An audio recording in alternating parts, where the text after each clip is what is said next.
ஜனநாயகன் திரைப்படத்தோட ஆடியோ லான்ச்சில் இருக்கக்கூடிய சுவாரஸ்யமான விஷயங்கள், செகண்ட் சிங்கிள், டீசர், ட்ரெய்லர் சொல்லிட்டு ஒட்டுமொத்த அப்டேட்டும் இதோ இந்த வீடியோவில் இருக்குதுங்க. இந்த மாதிரி இன்ட்ரெஸ்டிங்கான சினிமா அப்டேட்ஸ் எல்லாம் தெரிஞ்சுக்கிறதுக்கு நம்ம சேனலை மறக்காம சப்ஸ்கிரைப் இல்லைனா ஃபாலோ பண்ணிக்கோங்க. தளபதி ரசிகர்களே, இந்த வருஷம் ஆடியோ லான்ச் மலேசியாவில் நடக்க போகுது. டிசம்பர் 27ஆம் தேதி புக்கெட் ஜலல் அப்படிங்கிற நேஷனல் ஸ்டேடியம்ல நடக்க போகுது. இந்த ஸ்டேடியம்ல ஒரே டைம்ல 1,00,000 ஆக்குபென்சி இருக்கு அப்படிங்கிற மாதிரி சொல்றாங்க. டிக்கெட்ஸ் எல்லாம் புக் ஆயிட்டு வந்துட்டு இருக்காம். தளபதி விஜய் அவர்கள் படங்கள்ல பாடிய சிங்கர்ஸ் எல்லாமே இங்க வந்து பாட போறாங்க. கிட்டத்தட்ட 40க்கும் மேற்பட்ட தளபதி விஜய் அவர்களோட விண்டேஜ் சாங்ஸ் எல்லாம் பாட போறாங்க அப்படிங்கிற மாதிரியும் தகவல் வெளியாக இருக்குது. இந்த கான்சர்ட் ஆடியோ லான்ச் எல்லாம் செய்து கிட்டத்தட்ட 10 மணி நேரம் ஆகும் அப்படிங்கிற மாதிரியும் சொல்றாங்க. RM299 சீட் பார்த்தீங்கன்னா இந்திய மதிப்படி கிட்டத்தட்ட 6,500 ரூபா வருது.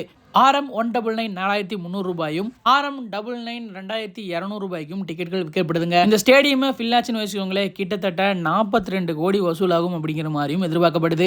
ஆடியோ லான்ச்சோட மொத்த வசூல் 42 கோடி அப்படின்னு சொன்னா நினைச்சு பார்த்துக்கோங்க. அதே மாதிரி 1 lakh crowd ஃபில் ஆயிருச்சுன்னு வச்சுக்கோங்களேன், இது வந்து ஒரு கின்னஸ் ரெக்கார்ட் அப்படிங்கிற மாதிரியும் சொல்றாங்க. ஒரு ஆடியோ லான்ச்சுக்கு இவ்வளவு நபர்கள் வந்தது. அதே மாதிரி இந்த திரைப்படத்தோட செகண்ட் சிங்கிள் பார்த்தீங்கன்னா 5 இல்லைனா 6ஆம் தேதிகளில் ரிலீஸ் ஆகும் அப்படிங்கிற மாதிரியும் தகவல் வெளியாக இருக்குது. அதே மாதிரி ஜனநாயகன் திரைப்படத்தோட ட்ரெய்லர் பார்த்தீங்கன்னா டிசம்பர் 31ஆம் தேதி ரிலீஸ் ஆக போகுதுங்க. நியூ இயருக்கு முன்னத்த நாள். அதுக்கப்புறம் படத்தோட ப்ரொமோஷன் அது இதுன்னு சொல்லிட்டு ஒரே தளபதி திருவிழாவாக தான் இருக்க போகுது. தளபதி விஜய் அவர்களோட கடைசி திரைப்படத்தை பார்க்க உங்களை எத்தனை பேர் ஆர்வமாக இருக்கீங்க அப்படின்ட்டு கமெண்ட் பாக்ஸில் மறக்காம கூட ஷேர் பண்ணிக்கோங்க.